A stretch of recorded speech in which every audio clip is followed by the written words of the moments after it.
Seja bem-vindo ao canal do Centro Espírita André Luiz de Uibaí.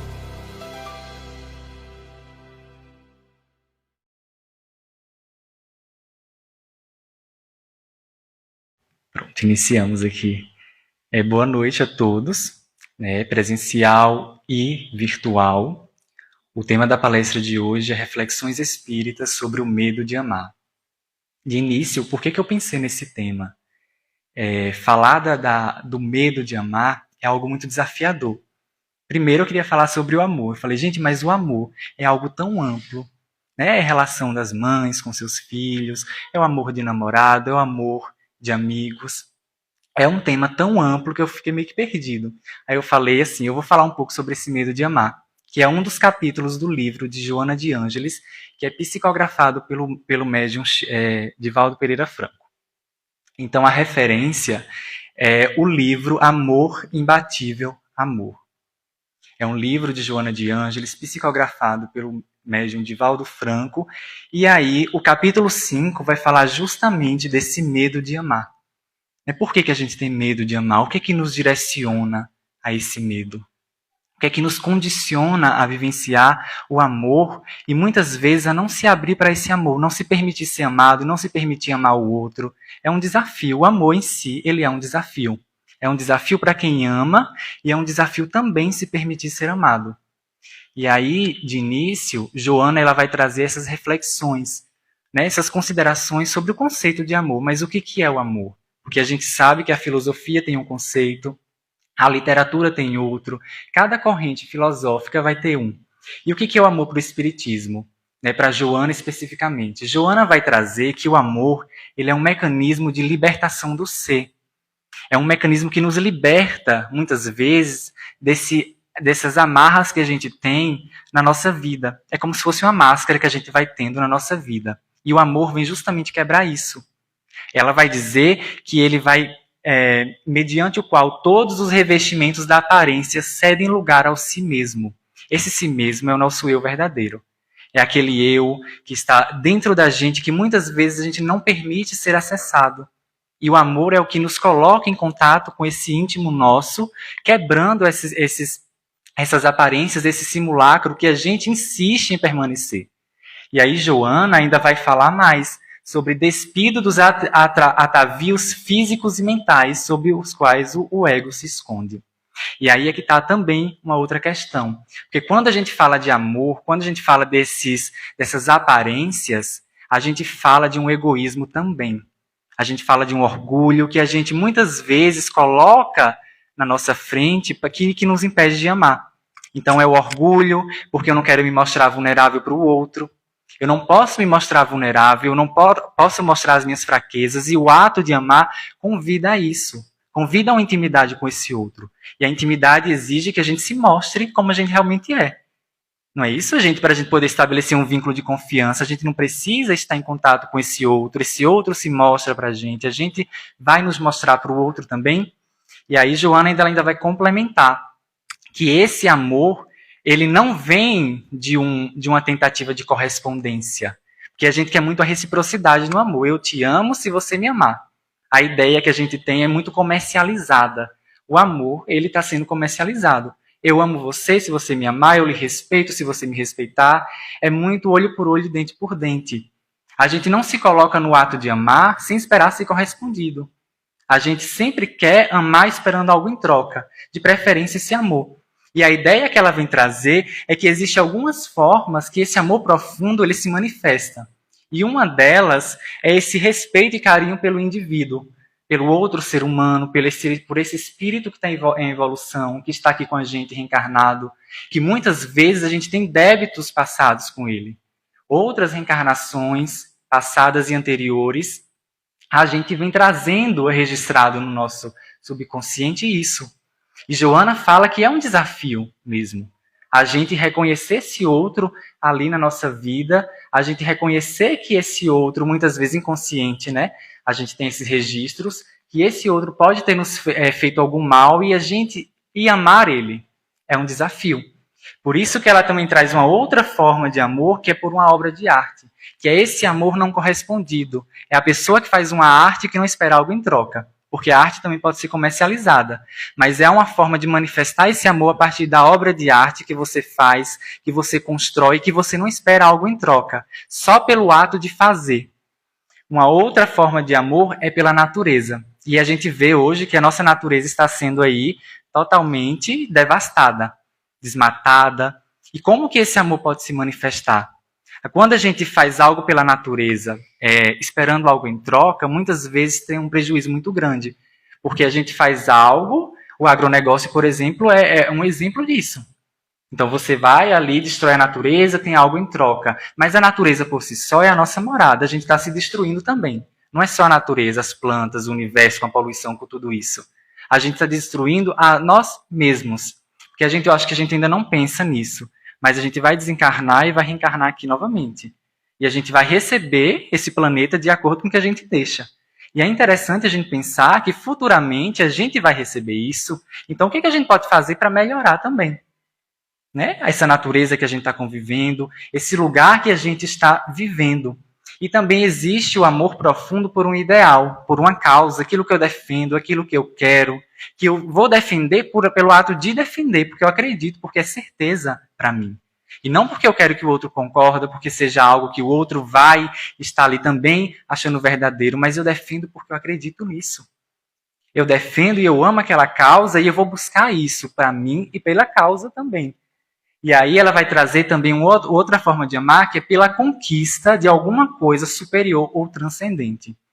Que é por essa conquista das nossas questões espirituais, por exemplo. As atividades do centro, a gente vai realizando sem esperar algo em troca. É algo transcendente também. E aí ela vai complementar dizendo que o empenho de todas as forças disponíveis em expectativa de um prazer remoto a alcançar. É um prazer. Fazer essas coisas traz um amor em forma de prazer também. A gente sente prazer, felicidade ao amar, ao fazer coisas que fazem bem. Não é só pelo ato também. Vai trazer algo que é natural. E mais à frente a gente vai ver que a gente faz muitas coisas esperando prazer, a satisfação imediata. Eu quero agora. Eu faço porque eu quero algo agora. Eu amo porque eu quero que você me ama agora também. Não a longo prazo e muito menos pelo simples ato de fazer. E aí, o que é que Joana vai complementar? Quando o amor se instala no ser humano, de imediato, uma sensação de prazer lhe apresenta natural, que é isso que eu acabei de falar. Quando a gente passa a amar de forma natural, essa sensação de prazer, de felicidade, está em nós. Muito pelo contrário, quando a gente está desesperado em ser amado, a gente vive muito mais um conflito e um desequilíbrio do que essa sensação de prazer. Eu quero tanto ser amado para ter um prazer na minha vida, o prazer de ser amado, mas a gente encontra um outro ponto, que é um desequilíbrio pelo fato de o outro não me amar. E eu exijo do outro algo que eu, às vezes, não estou oferecendo a mim mesmo. Eu exijo que o outro me ama, sendo que eu não estou amando o outro, e muitas vezes não estou me amando também. Exijo que o outro me respeita, mas eu não estou me respeitando. Existe uma troca aí, percebe? Enriquecendo de vitalidade e de alegria com os quais adquire resistência para a luta e para os grandes desafios, aureolado de ternura e de paz. E é isso que ela vem trazer. Quando esse amor se instala na gente tem mais força para lidar com os desafios da vida. A gente consegue lidar com as provas, com as expiações, com mais força, com mais coragem. As lutas na nossa vida conseguem ficar mais claras, porque existe uma parcela de pessoas que se revoltam. Né? E a gente pode pensar, se eu estou revoltado por algo que aconteceu, por um sofrimento na minha vida, qual é a probabilidade que eu tenho de mudar isso? Nenhuma. A revolta, ela prolonga mais o sofrimento e sofre duas vezes. Sofre pelo que está acontecendo e sofre pela revolta. Né? Porque você ali está tão angustiado porque está revoltado que sofre duas vezes. O amor já é um outro ponto. Eu estou sofrendo, porém eu compreendo o que eu estou passando, eu sei que isso é passageiro, que Joana, em uma outra palestra que eu fiz aqui, eu falei isso. Joana vai dizer que a gente não nasceu para sofrer, a gente nasceu para ser feliz. O sofrimento ele é consequência das nossas atitudes anteriores, mas não é um destino, eu nasci para sofrer e é isso, pronto, acabou. Muito pelo contrário, a gente nasceu aqui para poder resgatar erros, e uma das formas de resgatar isso é a partir desse amor. O sofrimento vem, mas ao invés de eu me revoltar com isso, eu vou compreender. Eu vou tentar compreender o porquê que eu estou passando por isso, vou tentar compreender para que isso está acontecendo na minha vida. E aí eu pontuei essa questão da exigência de ser amado, porque é algo que ela vai trazer no livro, e ela vai dizer que toda vez que alguém exige ser amado, demonstra desconhecimento das possibilidades que lhe dormem em latência, e afirma os conflitos de que se vê objeto. Então a gente se coloca no lugar de objeto porque eu quero ser amado. Analisa só uma pessoa que é egoísta. Ela exige do outro. É urgente a necessidade de ser amado. Eu quero ser amado, eu exijo ser amado. Percebe? E se coloca na condição de objeto como se ela tivesse apenas que ser amada e não doar esse amor. Mas a gente percebe que quando começamos a amar, essa necessidade, essa exigência em ser amado, ela passa. Porque eu já estou atuando como amor, eu estou oferecendo algo para o outro, porque eu já tenho em mim. Uma pessoa que exige ser amada é porque ela não tem um amor em si desenvolvido. Existe uma centelha, mas ela não está, às vezes, disposta a pagar o preço, digamos assim, pelo ato de amar. Porque amar paga um preço. A gente precisa despir dos nossos orgulhos, do nosso egoísmo, dessa farsa que muitas vezes a gente coloca. A gente precisa se mostrar para o outro mesmo, como nós somos. E esse ato de amar é justamente essa atividade que a gente se direciona em direção ao outro. Sai do lugar de objeto, de querer apenas ser amado, e se coloca no lugar de uma pessoa que ama. É uma atividade, é uma ação. Eu vou amar pelo simples fato de amar. Eu não quero que você me ame em troca. Não é um comércio, não é uma comercialização. O amor é um sentimento, ele não é um produto que a gente vai trocar. Só que as relações contemporâneas estão baseadas nisso, numa moeda de troca, né? Se você não me ama o suficiente, eu vou embora e aí eu já encontro outra pessoa. Se você não me ama o suficiente, eu tenho vários aplicativos aqui, eu posso muito bem encontrar uma outra pessoa e está todo mundo vazio, em busca de algo que não sabe nem o que é, por desconhecimento de si mesmo. Essa busca por que nós temos por algo é algo totalmente ilusório, é uma busca ilusória. Porque o amor não é só prazer, ele traz muitos desafios, como eu havia falado. E aí ela vai dizer que o amor para esse indivíduo que exige ser amado, ele não passa de um recurso para uso, para satisfações imediatas. Então, eu exijo que você me ama para que eu tenha uma satisfação agora. É imediato, eu tenho urgência em ser amado. Percebe? Não é um amor genuíno. É apenas para satisfação imediata, para algo pessoal. E muitas vezes exige tanto em ser amado pelo outro que ao invés de trazer esse outro para perto, faz afastar essa outra pessoa. E aí ela vai trazer também que nessa exigência em ser amado, existem aquelas pessoas que fazem tudo pelo outro, ao ponto de se desrespeitar, e aí se cola numa pessoa de sucesso, por exemplo, para poder ter esse amor desse outro, ou se faz uma pessoa de sucesso para ter o amor de todas as pessoas. Só que ela vai dizer que as pessoas se encontram vazias de sentimento, porque são bajuladores, são pessoas que bajulam para ter algo, não é um sentimento verdadeiro. É algo que se faz ali, presente, mas que está vazio. Não traz totalmente aquela plenitude, aquele sentimento muito bom. As pessoas sabem que isso é falso. E Joana ela vai apresentar isso, ela pontua que não preenche os espaços daqueles a quem pretendem agradar, igualmente sedentos de amor real. Ou seja, é um amor ilusório. Não existe amor real aí. Eu me aproximo de uma pessoa na tentativa de ser amado, exigindo que esse outro me ama para viver uma fantasia, uma ilusão de que eu estou sendo amado, sendo que, na verdade, não é amor. E aí o tema, né, o medo de amar, que é agora que a gente vai começar a falar sobre isso. Que existem experiências positivas na nossa vida. Ao longo das nossas reencarnações, tem muitas experiências positivas. Nessa existência, por exemplo, também. E essas experiências, elas desenvolvem na gente um sentimento de afinidade com as pessoas, de afetividade para com o outro e de carinho também. Mas, por outro lado, também existem experiências desagradáveis, que ao invés de nos colocar nesse lugar de carinho, de afetividade, propõem uma postura de reserva.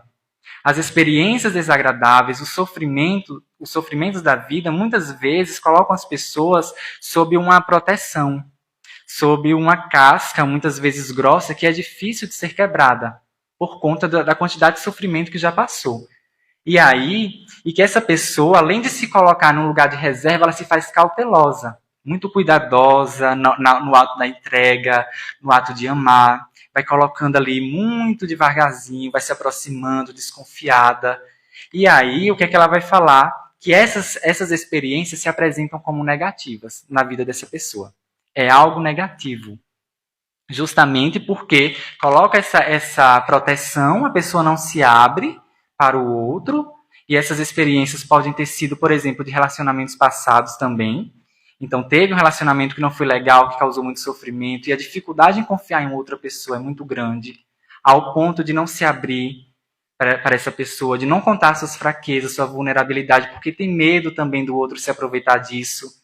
Então, o medo de amar também pode estar presente nisso, nesse lugar.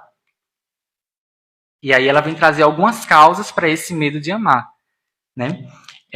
Uma das causas são os traumas de infância, em que os reflexos se apresentam em relação às demais pessoas como projeções dos tormentos sofridos naquele período. Ou seja, os traumas de infância. As pessoas que têm traumas de infância, às vezes com os próprios pais, né, uma relação com os pais que não foi legal, e aí leva isso para as próximas relações, acabam levando para os relacionamentos conjugais, com os amigos, porque está traumatizado, porque tem questões ali não muito legais, né, que tem questões muito dolorosas e acabam criando também essa proteção, essa recusa em se aproximar do outro, por medo mesmo, por medo de que esse outro acaba ferindo. Confiei demais em alguém na minha infância, fui traído, não fui correspondido, amei demais, esperava uma coisa e não foi isso que eu tive. Eu esperava que os meus pais nunca me batessem, acabavam me batendo. Então, como é que uma figura que eu amo acaba fazendo isso comigo? Então, às vezes, esses traumas se estabelecem. E isso vai fazer com que essa pessoa se feche para o amor. Essa pessoa ela vai se fechar, ela vai se encolhendo, ela vai se enrijecendo, e ela não quer mais saber do outro.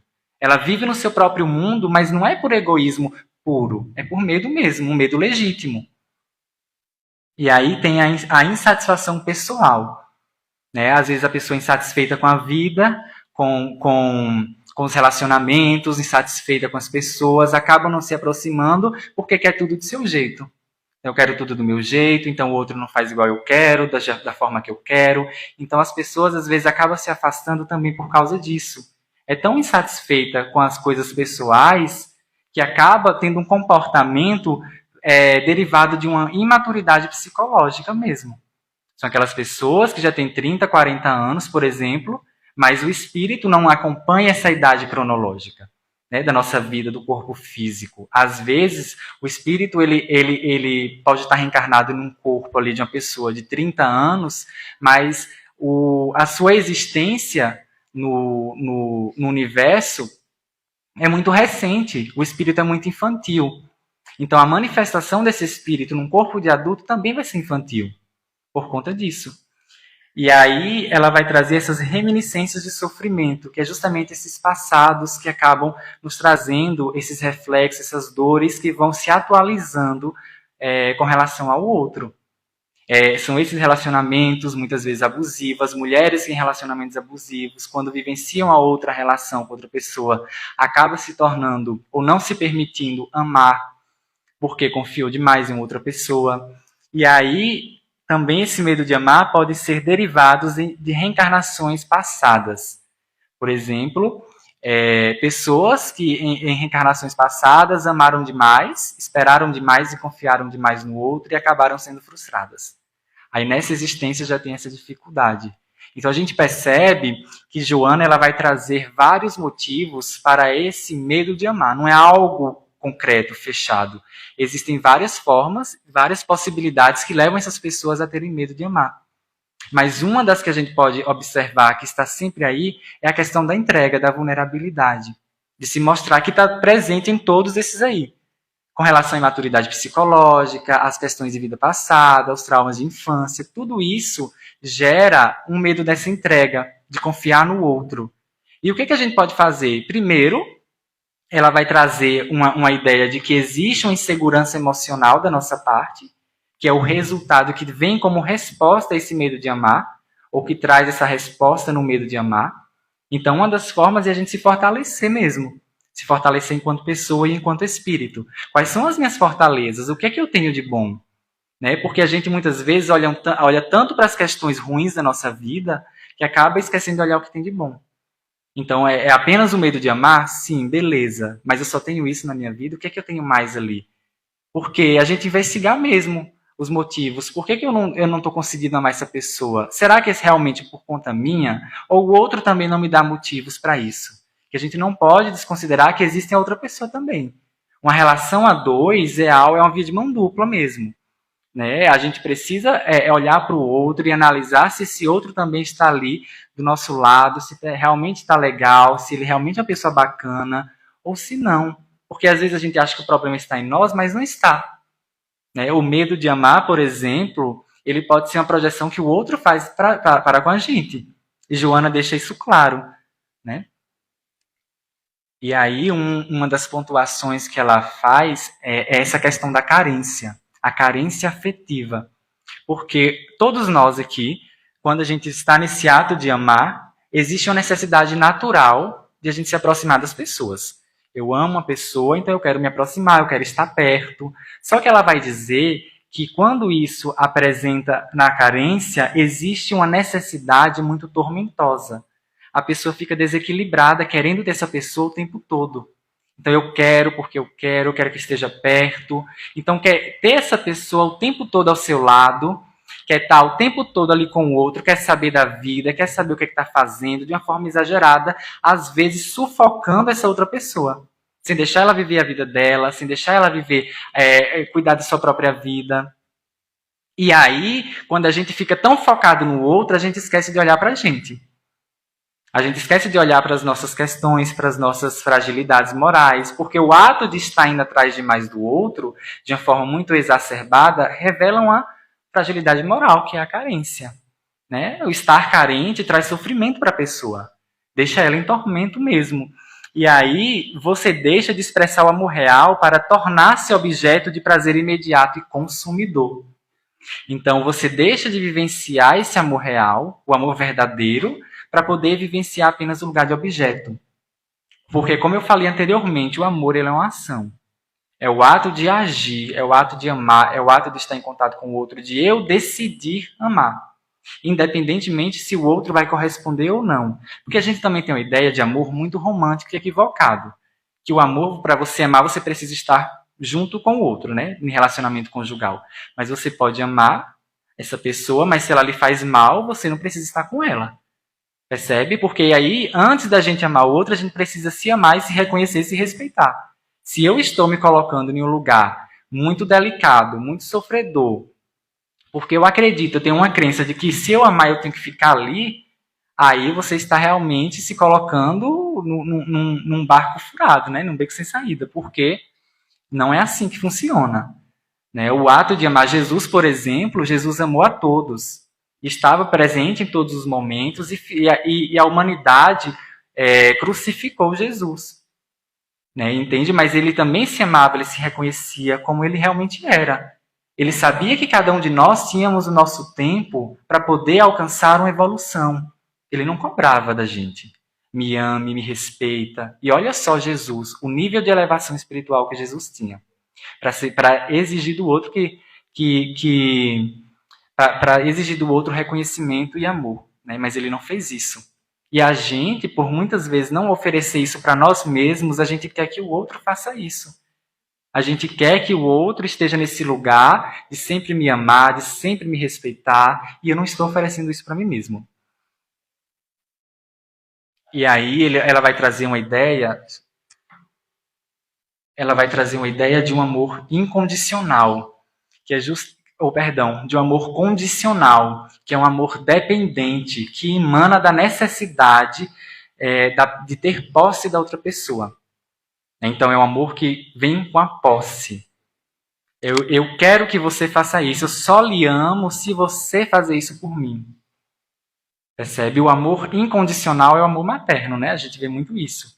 Que a mãe, o filho pode ser realmente perverso, mas ela ama. Ela não ama o que ele faz, ela ama o filho. Ela não ama as atitudes dele, ela pode não aprovar, mas ela ama o filho dela.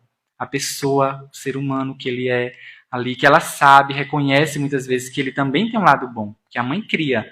A mãe tem o filho, a mãe cria, aquela que cria, né? E aí a gente percebe que esse amor condicional, ao invés de trazer uma liberdade para a pessoa, aprisiona, porque coloca condições para vivenciar uma relação. Coloca condições para você ser amado. Gente, o amor é para ser algo natural mesmo, né? Era para ser algo que a gente se coloca ali disponível, disposto a ser amado, mas não como cobrança para o outro. Não como exigência de que o outro nos ame, que o outro esteja aqui com a gente. O outro é livre, ele tem um livre-arbítrio dele para poder fazer o que ele bem entender da vida dele. E amar é uma decisão mesmo. É uma decisão de ir trabalhando ao longo do nosso processo evolutivo. Eu decidir amar uma pessoa não é de uma noite para o dia.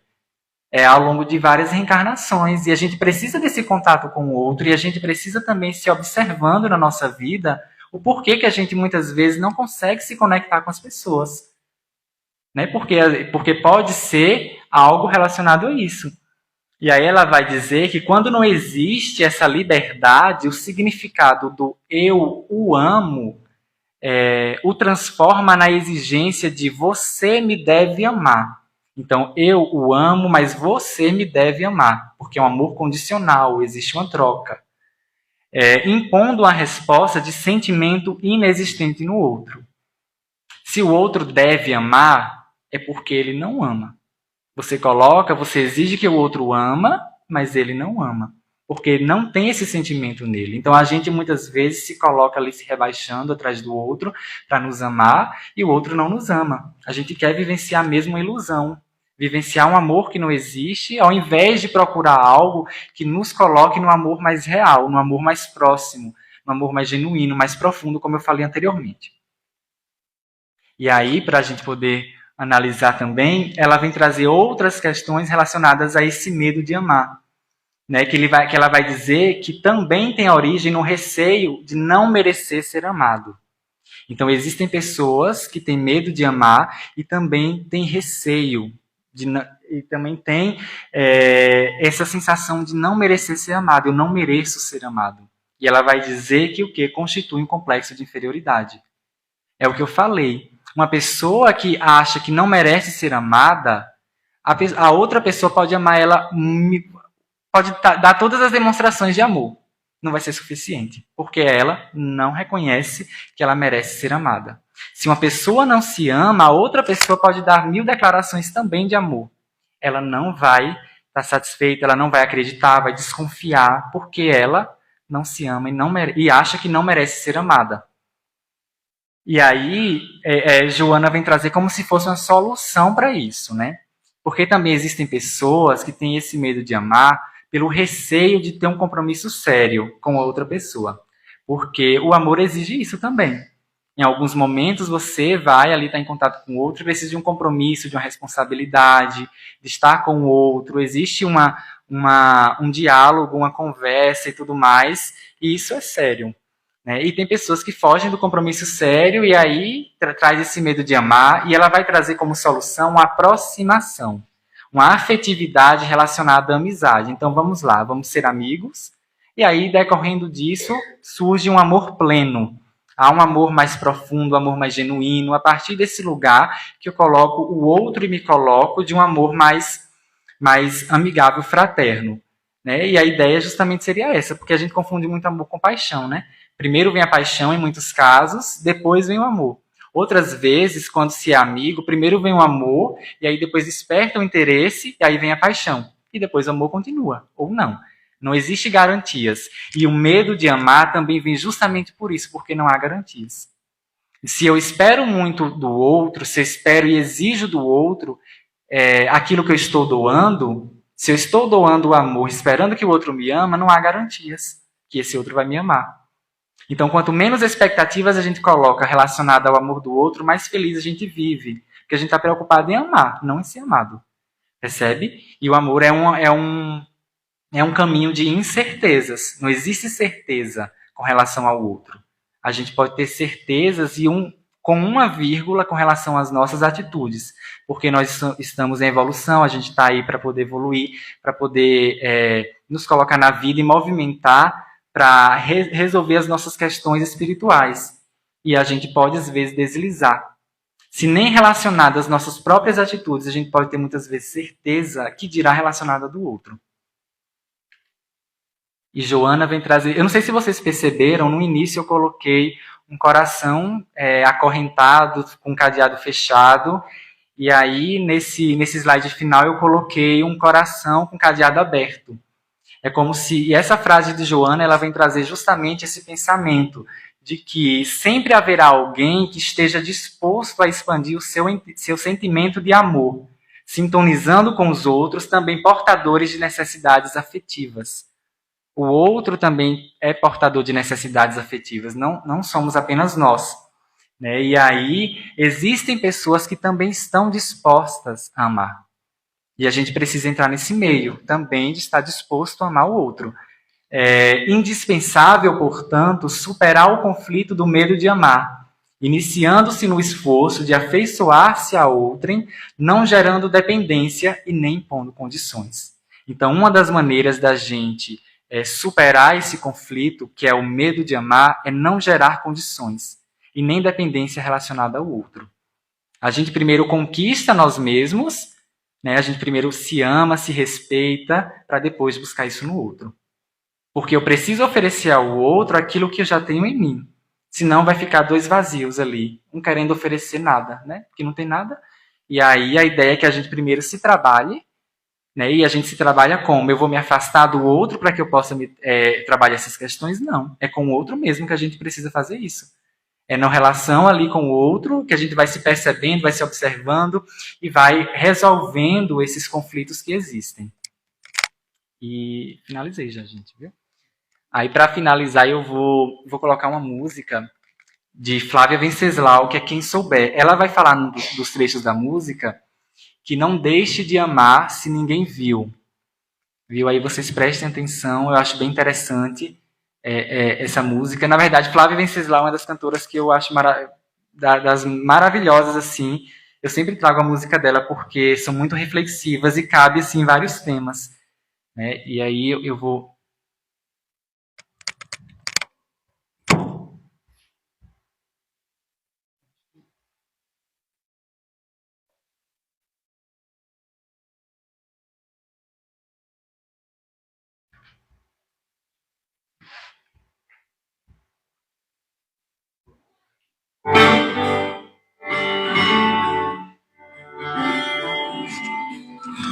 Para quem está em casa.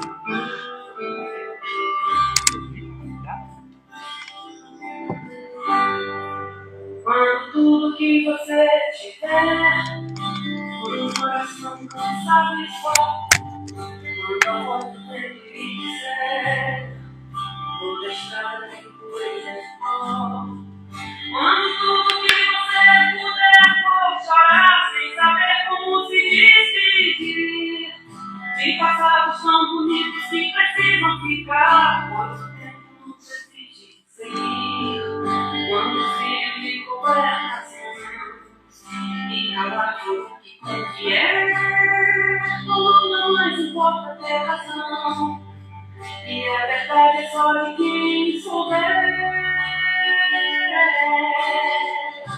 Existe na semente que ainda não foi. Não deixe de amar só porque ninguém viu. Reverencia tudo que te machucou. Terás que a luz do dia sempre te abraçou.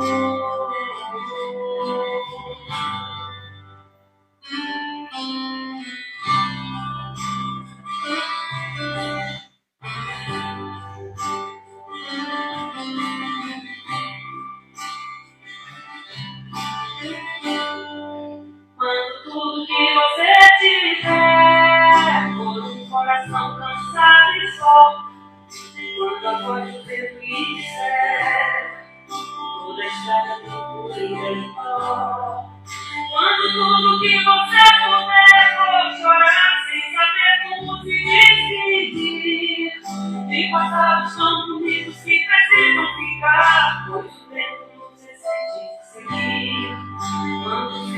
de qualquer nação. E calar todos de confiar quando não mais importa ter razão. E a verdade é só de quem souber. Persista na semente que ainda não floriu. Não deixe de amar só porque ninguém viu.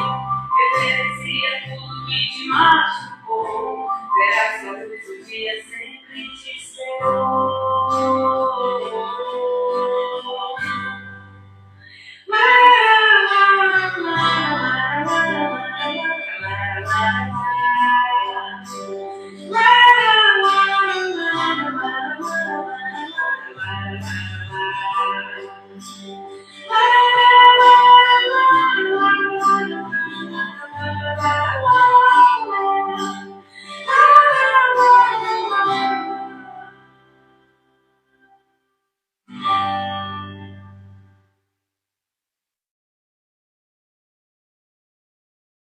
Legal, como é bom ouvir música de vez em quando. Não é? Porque a gente ouve por aí não é mais.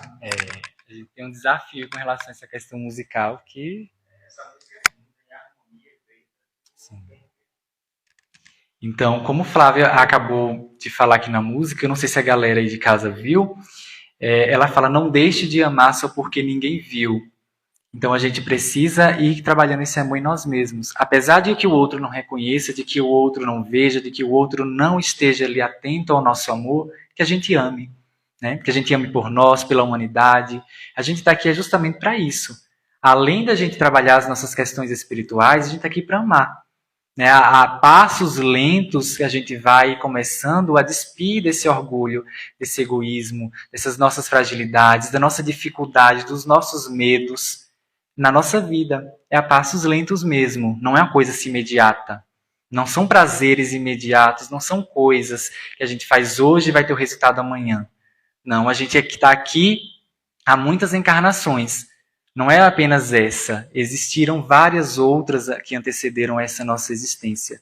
E existirão outras várias também que vêm aí pela frente. E que a gente tenha essa oportunidade de que a gente possa olhar para nós mesmos e analisar o que está me impedindo de amar. Né? Quais dessas características aqui, ou outra que não foi citada, que está me impedindo de amar, de me aproximar do outro, de me abrir, de existir essa entrega daquilo que existe tão bonito, porque o amor é algo bonito. Né? Geralmente a gente não quer mostrar algo que é bonito. A gente tem mais facilidade, é curioso, até mesmo pelo nosso processo evolutivo, que a gente expressa muitas vezes o ódio com mais facilidade. E um sentimento, um abraço, um beijo, um carinho, um afeto, existe mais dificuldades em algumas pessoas. E por que será, né, isso? A gente poderia ir começando também a fazer esse exercício. Do que eu posso oferecer para o outro que seja tão bom para ele quanto para mim? Então, é isso. Obrigado a todos, presenciais e virtuais, e até um outro momento.